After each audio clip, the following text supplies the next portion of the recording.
Anything else I missed? That brings us to ceremonial matters, where we have 3 proclamations tonight. The first being for American Muslim Appreciation and Awareness Month, where I will read the proclamation. And I think many of our folks are still outside, so we maybe give them a minute and see if the city clerk can pull people in. Apologies on Zoom.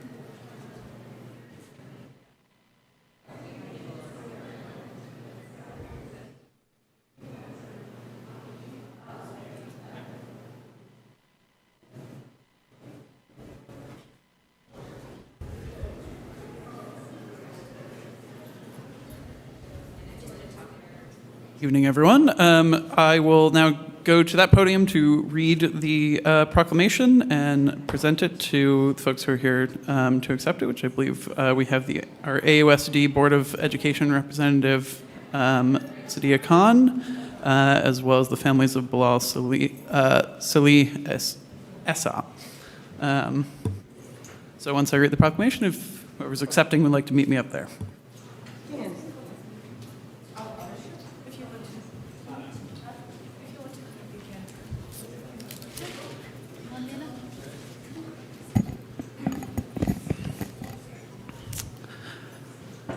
Proclamation in recognition of American Muslim Appreciation and Awareness Month, which is August 2023.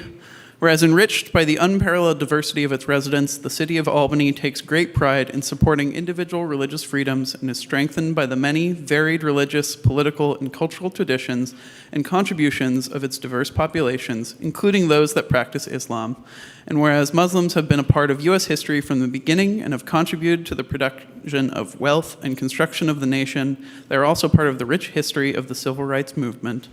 And whereas over 90,000 Muslims live in Alameda County and make innumerable contributions to the cultural, political, and economic fabric and well-being of California and the United States, and whereas members of the UC Berkeley Muslim Student Association Community Services and Political Action Committees focus their efforts on applying for grants and receiving over $328,000 to help expand the Bear Pantry to better serve the over 3,000 students of the UC Village, and whereas the Aaron and Margaret Wallace Foundation, founded in 1957, provides basic necessities to over 30,000 individuals per month, including hot meals, fresh produce, toys, books, and more. Brother Abdul Jalil Al-Hakim and Brother Belal Salih Esa were instrumental in supporting the Albany community, providing food, hygiene supplies, and hot meals. Belal, who served not just the Albany community, but also the Oakland Islamic Center and the Juma Free Farmers Market, dedicated his life to service and uplifting his community and beyond. On September 9th, 2022, Belal lost his life to senseless gun violence, but his legacy to support the underserved communities lives on in the AMWF, his family, and loved ones. And whereas the A2Z Foundation was established in 2014 to serve the Bay Area community by improving access to health care and expanded their services to provide over 35,000 pounds of food, including fresh produce and shelf-stable items to Albany families. And whereas Talia Murmalek, civil rights advocate, advocated for workers, tenants, and immigrants in Albany and surrounding communities by offering pro bono services at the Centro Legal de la Raza's Workers and Tenants' Rights Clinic in Oakland and the East Bay Community Law Center's Immigration Clinic in Berkeley. Talia also co-founded Law Students for Radical Real Estate, which supports the Sustainable Economic Law Center's outreach efforts with various groups to create alternatives to extractive capitalism. Additionally, she is the co-founder of the Free the Land Project and played an active role in the Afghan Humanitarian Parole Project. And whereas the Muslim community residing in Albany contribute to our school culture by educating our students about Eid and celebrating with us, have given back to the community in various ways, such as cooking meals and making emergency kits for our houseless community. And whereas the City of Albany has had distinct privileges of Muslim American representation and experiences in local elected office, which include current Albany School Board member Sadia Khan, who has facilitated advocacy in numerous ways for housing and educational equity for families in Albany. And whereas it is appropriate to acknowledge and promote awareness of the myriad and invaluable contributions of Muslims in California and across the country, and provide them the respect and acknowledgement every person deserves.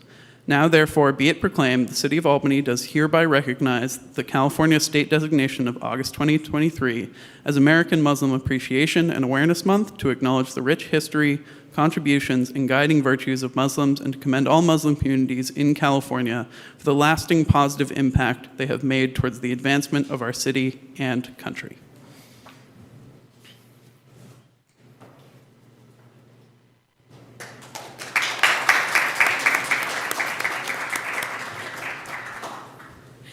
I didn't prepare anything, but just real quick, I just wanted to say thank you so much to everyone on this council, especially our mayor and Councilmember Lopez for drafting this and for recognizing the contributions of the Muslim community.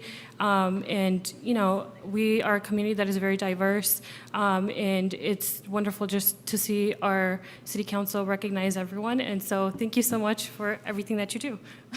Thank you. Hello, my name is Kayla Alakim Miller, and I am the granddaughter of Brother Abdul Jalil Alakim, the founder of Aaron and Margaret Wallace Foundation. I am a fourth generation, and these are my children. They are fifth generations. So this is a family tradition. It's something that is very close and dear to our heart, and we appreciate everyone here on the board and for the recognition. It means very much to us. So I appreciate you guys, and I hope that you guys have many blessings moving forward. Thank you. Thank you very much. Is there any other comment on this item? Anyone in the room? Anyone online? None? Thank you all so much for being here. With that, that leads us to adjournment. Thank you to all the other council members, vice mayor, city clerk, city manager, city attorney, all the staff who are here, and everyone who stuck out with us. Welcome back, and we will be back to our regular scheduled program in 2 weeks.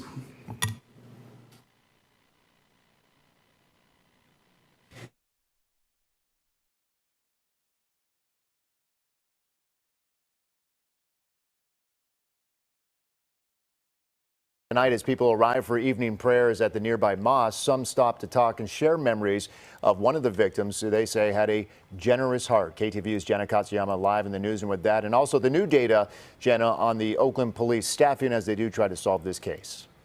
Yes, Mike, and many people are saying that the police are severely understaffed. So many people told me tonight that they are still in shock. They say that Belal Esa was a kind, generous man, a father, and a prominent member of the community.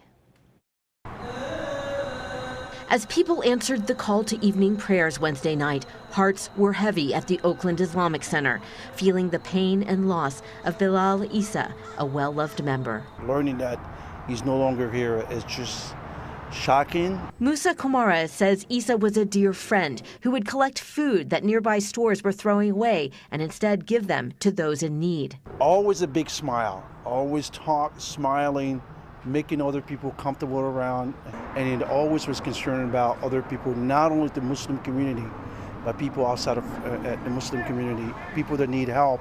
On Wednesday, bullet holes and shattered glass show where Esa was shot and killed in a drive-by shooting Monday night, along with another man, after coming from evening prayers at the nearby mosque. A bouquet of flowers was left by people who are grieving for him, a father and prominent community member. 4 kids, and then I remember when his kids were a little tiny. Now they're growing to adulthood. 2 of his children, I know them, they graduated from UC Berkeley. He was a kind person. Everybody, if you ask everybody, everybody knows, everybody say good thing about him. We are in a peaceful community. We know each other. This is a place we worship, and then after we worship, we hang out. Security cameras recorded the gunfire coming from a small white sedan that witnesses say had been parked down the block and then rolled by.